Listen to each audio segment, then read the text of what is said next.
Okay, okay. And what does the future look like? Do you want to bring this type of programming into, let's say, like late middle school or early high school, since it's a bit located into type of extreme behavior, might we call it? Being a criminal offender is kind of, statistically speaking, is on a very outlier type of thing. Would you want to bring this to somewhat more of a not normal population, because I hate that type of talk, but I mean like some type of population where they aren't committing some type of crimes and antisocial behaviors. Yeah, in fact, in this here, I want to give a nod to Anne-Marie DiBiase at Brock University because this is like 20 years ago now. She approached this and indicated that she wanted to do a prevention version of Equip for especially for high schools. And the result is that we do have some products out there, some prevention versions of Equip that have been used in some schools. Definitely, that's one thing that's already we've already thought about and implemented.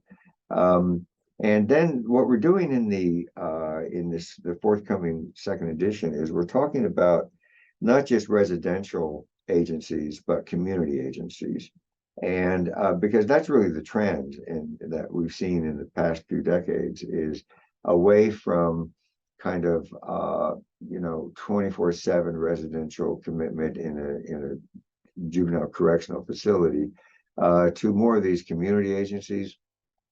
And so um, we've given some thought in the new edition to what Equip looks like if you're in usually non-residential community agency, and the need to bring out significant others in the juvenile's life, and and kind of co-enlist um, family members, but maybe others as well who are also significant for the juvenile, and it actually involved them in the program as well. So that's probably talk about current and future direction. I mean, I think that's where we would see the big thrust for Equip. But not that it's still not that it's not helpful with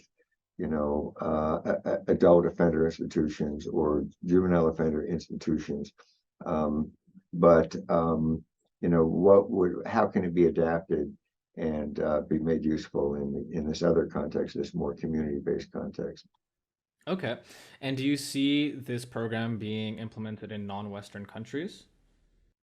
We do get some queries in some non-Western countries, and in fact, there's someone in an Eastern European country that I already offered when the new edition comes out to. They seem pretty serious in wanting to implement the program, and so I said that when our new edition comes out, I'll send them a complimentary copy.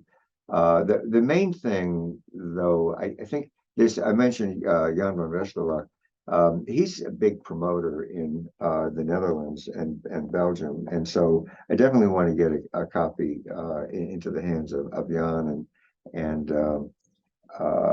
so we see some spreading of the program in those areas. And the UK, one of our co-authors, Peter Langdon, is uses an adaptation of Equip in his work with dual diagnosis adults.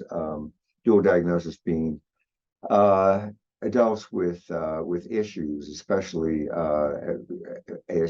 autism spectrum issues, but others as well, where they've committed felonies, and then what do you do?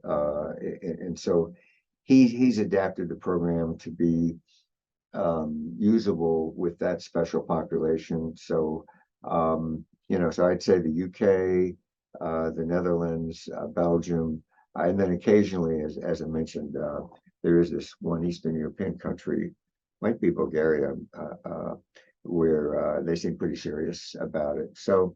And of course, Anne Marie's in Canada for mainly for the prevention versions. So, and I think they're still using it in Minnesota, actually. So there are various places around the world Okay, well that. that's great to hear. And so it sounds like it's becoming a bit more tailored to each specific country or part of a country where they're implementing it, right? So that's very very nice to see. Do you plan to have like a like I guess, book or paper that kind of synthesizes all the data from cross culturally speaking about the efficacy of the equip program, or has that already been done, or is that going to be part of like the new edition? As part of the new edition, and toward the end of the first chapter, we talk about the various uh, evaluate outcome evaluation studies that have been done. So yeah, that's something that we've tried to review. Okay, and can you speak to that, or are the results still a little confidential at this time? I wouldn't say confidential. I mean, I mentioned anecdotally some things that in Minnesota and some of my work that my students, Leonard Lehman way back, and then more recently Devlin. Uh, well, I can't remember her first name. Anyways, some of my students that have done, um, and then the work in the Netherlands. So we try to put that together, and then a longtime colleague of mine actually visited our program here in Columbus, and so we it was very complimentary. And so, of course, we mentioned that in the new edition. Clark Power at Notre Dame. So we put that together to the extent that it's not. It'd be nice to have a really large scale, completely independent outcome evaluation study, but it hasn't happened yet. So Okay, well, always a project for the future. Should funding mhm. suffice? Yeah, yeah, right.